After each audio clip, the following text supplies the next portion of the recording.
وهو الذي مد الأرض وجعل فيها رواسي وأنهارا ومن كل الثمرات جعل فيها زوجين اثنين يغشي الليل النهار إن في ذلك لآيات لقوم يتفكرون. آج سورۃ الرعد کی آیت نمبر 3 کا بیان ہے. اور وہی ہے جس نے زمین کو پھیلایا، اور وہی ہے جس نے زمین کو پھیلایا اور اس میں پہاڑ نصب کیے اور دریا رواں کیے اور زمین میں ہر قسم کے پھلوں کی دو دو جوڑے بنائے. وہ رات سے دن کو چھپا لیتا ہے، بے شک اس میں غور و فکر کرنے والوں کے لیے نشانیاں ہیں. تو پہلی بات یہ وَهُوَ الَّذِي مَدَّ الْأَرْضِ، اور وہی ہے جس نے زمین کو پھیلایا. تو سوچنے کی بات یہ، اللہ کی وحدانیت، وجود باری تعالیٰ کے اوپر یہ دلائل قائم کیے گئے ہیں. سوچنے کی بات یہ کہ بھئی کبھی سوچا ہے کہ یہ زمین کا وسیع و عریض فرش کس نے بچھایا ہے، جس کے اوپر آپ کو سینکڑوں ملک نظر آتے ہیں اور ہزاروں شہر نظر آتے ہیں، لاکھوں اور لاکھوں کی تعداد میں گاؤں وغیرہ ہوں گے. یہ اتنا وسیع و عریض فرش کس نے بچھایا ہے؟ کبھی سوچا ہے کیا یہ تمہارے ان بتوں نے بچھایا جن کو تم اللہ کے سوا پوچھتے ہو؟ انہوں نے یہ زمین کا جو فرش ہے یہ بچھایا. جن بتوں کو تم اپنے ہاتھوں سے گھڑتے ہو اور بناتے ہو اور تراشتے ہو، اور کسی کو 10 سال ہوئے ہوں گے، کسی کو 20 سال، کسی کو 50 سال. اچھا، اور ان کو جو تم نے بتوں کو تراشا ہے یا گھڑا ہے، تو کبھی سوچا ہے کس پتھر سے تم نے گھڑا ہے؟ زمین کے کس حصے سے تم نے اس کو گھڑا ہے؟ تو کبھی غور کرو، اس زمین کے کروڑویں لاکھویں حصے میں سے تم تھوڑا سا لے کر پتھر یا مٹی اس کو تراش کر، اس کو بنا کر، اس کو گھڑ کر بت بنا لیتی ہو. کبھی تم نے سوچا کہ یہ جن کو تم نے بت بنایا ہے یہ کس زمین کا حصہ ہے؟ تو زمین کو کس نے بنایا ہے؟ یہ جو زمین کا فرش ہے یہ کس نے بچھایا ہے؟ کس نے؟ وَجَعَلَ فِيهَا رَوَاسِيَ وَأَنْهَارًا، اور اس میں پہاڑ نصب کیے اور دریا رواں کیے جون سے. دوسری بات یہ کہ پھر زمین کے اندر جگہ جگہ پہاڑوں کا قائم کر دینا، یہ بھی اس کی قدرت کاملہ کی ایک دلیل ہے. اس زمین کو بچھانے کے بعد ان میں آسمان سے باتیں کرتے پہاڑوں کو قائم کرنا، اور پھر کس طرح ان کو اونچائی کے اوپر، بلندی کے اوپر ان پہاڑوں کو لے جانا، اور پھر ایک مستقل جگہ کے اوپر ان پہاڑوں کو ٹھونک دینا، قائم کر دینا، اور پھر ان پہاڑوں کے اندر ان گنت معدنیات پیدا کر دینا. کہیں سے سونا نکل رہا ہے، کہیں سے چاندی نکل رہی ہے، کہیں سے کوئلہ نکل رہا ہے، کہیں سے نمک، جو ان گنت، کہیں سے کچھ نکل رہا ہے، کہیں سے لوہا نکل رہا ہے، کہیں سے پلاٹینم نکل رہا ہے ان پہاڑوں کے اندر جون سے. تو یہ کہاں سے یہ چیزیں، یہ کس نے ان پہاڑوں، زمین کو پھیلانے کے بعد، ان پہاڑوں کو زمین میں قائم کرنے کے بعد تم تو چھوٹے چھوٹے بت بنا کر تو کہ یہ ہمارا خدا ہے، یہ ہمارا، جن کو تم اسی میری بنائی ہوئی زمین میں سے چھوٹا سا ٹکڑا پتھر کا اٹھاتے ہو، تراش کر خدا بنا دیتے ہو، یا زمین کا مٹی اٹھاتے ہو، اس کو گوندھ کر اس کو تراش کر خدا بنا دیتے۔ کبھی تم نے دیکھا زمین کس نے بنائی ہے؟ ان میں پہاڑوں کو کس نے قائم کی ہے؟ ان پہاڑوں کے اندر معدنیات کو کس نے پیدا کی ہے؟ کہیں تانبا، سونا، چاندی، نمک، کوئلہ، کیا کیا چیزیں ان کے اندر نکل رہی ہیں جو ان سی ہیں۔ اچھا، پھر ان پہاڑوں کے سخت، یہ جو پہاڑ ہم نے پیدا کیے ہیں، پہاڑوں کے سخت پتھروں اور سخت چٹانوں سے ہزارہا فٹ کی ان کی چوٹی، بلندی پر پہاڑوں کی، وہاں سے چشمے جاری کر دیے، وہاں سے چشمے۔ پانی نیچے ہوتا ہے، پانی اوپر کہاں پر پہنچ گیا؟ پہاڑوں کی چوٹی کے اوپر۔ کبھی سوچا کہ اس پہاڑ کی پتھروں کے اندر وہ پانی اوپر کہاں چلا گیا؟ اگر ویسے ایک ظاہری طور پر دیکھیں تو وہ پانی تو نیچے ہونا چاہیے تھا، نیچے آ کر زمین کے اندر پھیل جاتا فار ایگزامپل، لیکن پانی ان پہاڑوں کی چوٹیوں کے اوپر جو چشمے ہیں، ان سے وہ پانی جو ان سے وہ کہاں سے نکل رہا ہے کہ یہاں تک کہ وہ جو پانی جب نکلتا ہے، جو لوگ پہاڑوں کے اندر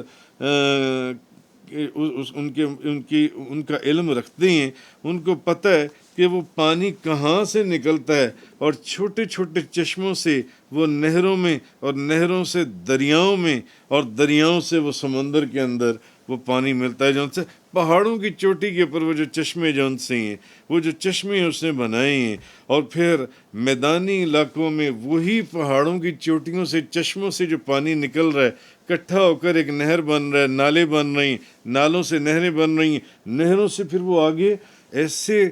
دریا بن جاتے ہیں۔ جنہوں نے ان دریاؤں کی سیر کی ہے، ان دریاؤں کا شور ایک ایک میل تک آ رہا ہوتا ہے۔ وہ جو پانی ہے، پھر وہ لاکھوں مربع زمین کو وہ پانی جو ان سے ہے وہ سیراب کرتا ہے، اور ان کو زرخیز کرتا ہے زمین کو، وہ پانی جو وہاں سے نکالا ہے۔ تو لازماً یہ کوئی ہے جو اس سارے نظام کو پیدا کرنے والا ہے، اس سارے نظام کو قائم کرنے والا ہے، اس سارے نظام کو چلانے والا ہے، اس سارے نظام کو دیکھنے والا ہے۔ اچھا، پھر آگے فرمایا اچھا، اور وہی ہے جس نے زمین کو پھیلایا، اس میں پہاڑ نصب کیے اور دریا رواں کیے۔ وَهُوَ الَّذِي مَدَّ الْأَرْضَ وَجَعَلَ فِيهَا رَوَاسِيَ وَأَنْهَارًا۔ آگے فرمایا وَمِن كُلِّ الثَّمَرَاتِ جَعَلَ فِيهَا زَوْجَيْنِ اثْنَيْنِ، اور زمین میں ہر قسم کے پھلوں کے دو دو جوڑے بنائے، زمین میں ہر قسم کے۔ یغشی اللیل النہار، وہ رات سے دن کو چھپا لیتا ہے، وہ رات سے دن کو چھپا لیتا ہے۔ اچھا، اب زمین میں ہر قسم کے پھلوں کے دو دو جوڑے بنائے، جون سے دو دو جوڑے اس نے جون سے۔ اب فرمایا کہ آپ یہ چیز دیکھیں کہ پھلوں کی جو اقسام ہیں، پھلوں کی قسمیں، کیا آپ ان کو گن سکتے ہیں دنیا میں کس کس قسم کے پھل ہیں؟ ہم نے دوسرے ملکوں میں ایسی ایسی ذات، ایسی ایسی نسل، اور ایسی ایسی خوبصورت اور ایسی ایسی نسلوں اور رنگوں اور شکلوں کے پھل اور فروٹ بندہ ناچیز نے دیکھی ہیں جو آپ لوگوں نے کبھی پاکستان میں دیکھے ہی نہیں ہوں گے۔ وہ فروٹ پاکستان میں آتے ہی نہیں ہیں۔ کسی ملک میں کچھ، کسی ملک میں کچھ، کسی ملک میں کچھ جون سے ہے۔ تو ایسی تو پھلوں کی اقسام جون سے ان کا شمار ہی آسان نہیں ہے جون سے۔ اچھا، پھر ہر پھل کا رنگ مختلف، ہر رنگ کی ہر پھل کا خوشبو اور ذائقہ مختلف جون سے، ہر پھل کا ذائقہ مختلف، اور ہر پھل کی تاثیر مختلف، کہ اس پھل کو آپ کھائیں گے تو اس کی تاثیر یہ ہے، اس کی تاثیر یہ ہے۔ ہر پھل کی افیکٹونیس ڈفرینٹ دوسرے پھل سے جون سے۔ اچھا، پھر آپ یہ دیکھیے کہ ایک ہی زمین ہے، ایک ہی، بعض اوقات ایسے بھی ہوتا ہے، اور میں نے یہ بھی دیکھا ہے اپنی زندگی میں، ایک ہی زمین ہے، ایک پلاٹ ہے، ایک ہی چشمے یا کنویں سے اس کو پانی دیا جا رہا ہے، ایک ہی چشمے سے، موسم بھی ایک ہی ہے، مگر اس کے باوجود اس زمین کے اندر اگر کوئی ایک پھل بھی لگائے تو تب بھی ان کے رنگ مختلف ہیں۔ پھر جب زمین ایک ہے، پانی ایک ہے، موسم بھی ایک ہے، ہر چیز، کھاد، بیج، ہر چیز ایک ہے، تو پھر اس کا رنگ، اس کا سائز، اس کا ذائقہ بھی تو سیم ہونا چاہیے نا، ایک ہی ہونا چاہیے۔ مگر اس کے باوجود ہر پھل کا سائز مختلف، ہر پھل کا رنگ مختلف، ہر پھل کا ذائقہ، ہر ہر بھلے وہ ایک ہی پھل کا باغ ہے، بھلے وہ سیبوں کا باغ ہے، بھلے وہ آموں کا باغ ہے، بھلے وہ، تو کوئی ان میں بہت ہی میٹھا آپ کو لگے گا، کوئی انہی کے اندر، حالانکہ ایک ہی کنویں سے پانی دیا ہے نا، ایک ہی ٹیوب ویل سے پانی دیا ہے یا ایک ہی چشمے سے پانی دیا ہے، زمین بھی ایک ہے، موسم بھی ایک ہے، بیج بھی ایک ہی نسل کا ہے، کھاد وغیرہ بھی ایک ہی، لگانے والا بھی ایک ہی ہے بندہ، چلو اس کے ہاتھ کی تاثیر میں فرق ہے، لگانے کا فرق ہے، مگر اس کے باوجود کوئی پھل میٹھا، مگر وہ سب ایک جیسے نہیں ہے، ہونا تو پھر چاہیے تھا سب ایک جیسے ہوتے، مگر کوئی بہت میٹھا ہے اور کوئی بہت ترش ہے، بہت ترش ہے۔ اچھا، کہ ان میں رنگ، کسی کا رنگ ذرا سبز ہے، کوئی سرخی مائل ہے، کوئی پیلا ہے، حالانکہ چیز ایک ہی ہے جو ان سی ہے۔ پھر ان میں کوئی تو بہت ہی عمدہ نسل کے پھل اتر رہے ہیں، زمین ایک ہے، موسم ایک ہے، بیج ایک ہے، پانی ایک ہے، لگانے والا ایک ہے، درخت ایک ہے، مگر اس درخت کے اوپر کوئی پھل تو بڑا ہی عمدہ نسل کا ہے اور کوئی پھل ردی کی ٹوکری میں پھینکنے والا ہے، اس کو پھینک دو اس پھل کو جون سے۔ تو پھر جو ان میں رنگ اور ان کی خوشبو، ان کا ذائقہ جو میں نے کہا یہ کہاں سے آیا جون سے، کہاں سے آیا؟ جی، حالانکہ تمام اسباب جو میں نے گنوائے ہیں وہ تو سارے ایک ہی تھے، مفسرین فرماتے ہیں طبعی اسباب تو ایک ہی تھے، معلوم ہوا کہ اس کے پیچھے طاقت کسی اور کی ہے، اس کے پیچھے قوت کسی اور کی ہے، جو ایسا قادر اور قیوم ہے کہ اصولی طور پر اگر آپ بایولوجیکل یا دنیاوی لحاظ سے آپ اس کو سائنس کے بھی، جب زمین ایک ہے، پانی بھی ایک ہی چشمے کا ہے، کھاد بھی ایک ہی دے رہی ہیں، بیج بھی ایک ہی نسل کا ہے، لگانے والا بھی ایک ہے، موسم بھی ایک ہے، وہ پلاٹ بھی ایک ہی ہے، تو پھر ہر ایک کے ذائقہ مختلف، سائز مختلف، رنگ مختلف، افیکٹونیس اس کی مختلف، اور بعض بہت اعلیٰ نسل کے مگر بعض پھینک دینے کے قابل جون سے ہیں۔ اس کا مطلب ہے کوئی ہے ایسا قادر اور قیوم جو اس سارے نظام کو جون سے چلا رہا ہے جون سے۔ تو ان اسباب کے اندر بھی اصل میں جو اثر ہے وہ اسی نے رکھا ہے، اور اثر کا جو ظاہر ہونے، وہ بھی اثر کا جو ظاہر ہونے وہ بھی اسی کی مرضی سے ہوتا ہے، اسی کے حکم سے ہوتا ہے جو اثر کا ظاہر ہونا ہے جون سے، اور اس کا اندازہ بھی وہی مقرر فرماتا ہے کہ کس کے اندر کتنا رنگ میں فرق ڈالنا ہے، کتنا ذائقے میں فرق ڈالنا ہے، کتنا اس کے حجم میں فرق ڈالنا ہے، یہ اب اس کی حکمت کامل ہے، وہ کیا کرتا ہے، کیسے کرتا ہے۔ اچھا، آگے وَمِن كُلِّ الثَّمَرَاتِ جَعَلَ فِيهَا زَوْجَيْنِ اثْنَيْنِ، اور زمین میں ہر قسم کے پھلوں کے دو جوڑے بنائے ہیں، پھلوں کے دو جوڑے بنائے ہیں۔ اب زوجین سے مراد نر اور مادہ بھی ہو سکتے ہیں، کیونکہ سائنس اس چیز کو پروف کر چکی ہے کہ جتنی بھی جڑی بوٹیاں ہیں یا فصلیں ہیں یا پھلدار درخت ہیں یا بیلیں ہیں، ان میں ایک میل ہے اور ایک فیمیل ہے، ایک میل ہے اور ایک فیمیل ہے۔ اچھا، پھر ہم نے بایولوجی میں آج سے 30-40 سال پڑھا تھا کراس پالینیشن، ایک پودے، درخت، پھل، بیل، اس کے جون سے کچھ بیجوں کا اللہ نے ایسا نظام رکھا ہے کہ ایک کراس پالینیشن کے تحت اگر کوئی بندہ ان کی کاشتکاری نہ بھی کرے تو تب بھی وہ آٹومیٹکلی دنیا میں ان کی کاشت ہو رہی ہے، وہ بیج اڑ کر کہیں جاتے ہیں، ادھر کے بیج آ کر ادھر آتے ہیں، وہ میل اور فیمیل جو بھی بیجوں کا یا ان کا جو مفسرین فرماتے ہیں مادہ تولید جو ہے اس کو لے کر جب وہ مادہ پودوں پر وہ ہوا جون سی ہے ڈالتی ہے تو یہ بھی جون سے پھر اس کو وہ زوجین سے جون سے فرمایا گیا وَمِن كُلِّ الثَّمَرَاتِ جَعَلَ فِيهَا زَوْجَيْنِ اثْنَيْنِ اور زمین میں ہر قسم کے پھلوں کے دو جوڑے بنائیں. اچھا اب درخت جون سی جو بیج زمین میں بویا جاتا ہے جو بیج آپ زمین میں بوتے ہیں ہوتا کیا پھر آپ پانی دیتے ہیں دھوپ لگتی ہے بیج تو زمین کے اندر ہے نا یہ زمین کے اوپر ہے زمین کے اندر چلا گیا مٹی کے نیچے ہے اب اندر کیا ہوتا ہے وہ بیج جون سا ہے وہ پھٹتا ہے اور اس کے اندر سے کبھی آپ نے سوچا ہے کہ روئی سے بھی باریک اور نازک ایسے وہ ٹوٹ جائے جون سے وہ اس بیج میں سے پھٹتا ہے اور یہ اللہ کا کوئی ہے جو اس کو اب اس سخت اوپر جو مٹی کی لیئر ہے اس کے اندر سے وہ پھاڑتا ہوا اوپر کو نکلتا ہے وہ بیج جون سے اس کے اندر سے وہ اوپر کو نکلتا ہے. اچھا پھر بھی یہ بھی ہے کہ اس بیج کا مفسرین فرماتے ہیں کہ ایک حصہ جڑ کی صورت اب وہ جب بیج پھوٹ پڑا وہ کومپل بھی نکل آئی وہ روئی کی طرح وہ زمین سے اوپر آ گئی نا جب کسان کو پتہ چل جاتا ہے کہ اب میری فصل جون سی ہے وہ تیار ہونے لگی ہے باہر آنے لگی جون سی. اچھا اب ہوتا کیا ہے اس کا جب وہ پھٹتا ہے تو کیا اس کا صرف ایک حصہ اوپر کو آتا ہے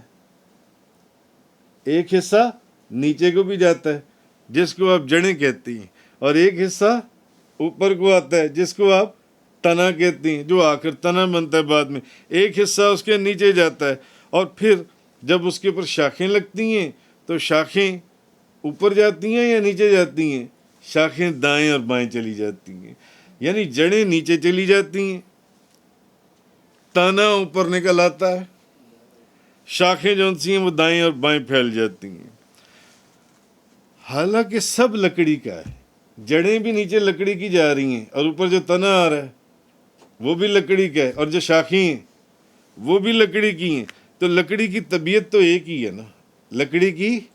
طبیعت تو ایک ہی ہے تو پھر ہونا تو یہ چاہیے تھا کہ یا تو ساری نیچے چلی جاتی تنا بھی نیچے کیونکہ تنا بھی لکڑی کا ہے شاخیں بھی لکڑی کی یا تو وہ بھی جڑوں کے ساتھ نیچے چلی جاتی تو یا جڑیں نیچے نہ جاتی جڑیں بھی اوپر تنے کے ساتھ باہر آ جاتی جون سی ہیں تو اس طریقے سے جون سا ہے مگر ایسا ہے نہیں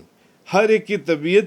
مختلف ہے حالانکہ حصہ ایک ہی ہے سارا لکڑی ہے مگر جڑیں نیچے جا رہی ہیں تنا اوپر جا رہا ہے شاخیں جون سی ہیں دائیں اور بائیں جا رہی ہیں جون سی ہیں اس سے معلوم کیا ہوتا ہے کہ کوئی قادر اور قیوم ہے جو اب اس ایک چیز کی جو چیز ایک ہی ہے لکڑی کی مگر ایک اس کی کہیں طبیعت ہے دائیں بائیں جانے کی کہیں طبیعت ہے نیچے جانے کی کہیں طبیعت ہے اوپر جانے کی اس کا مطلب یہ کسی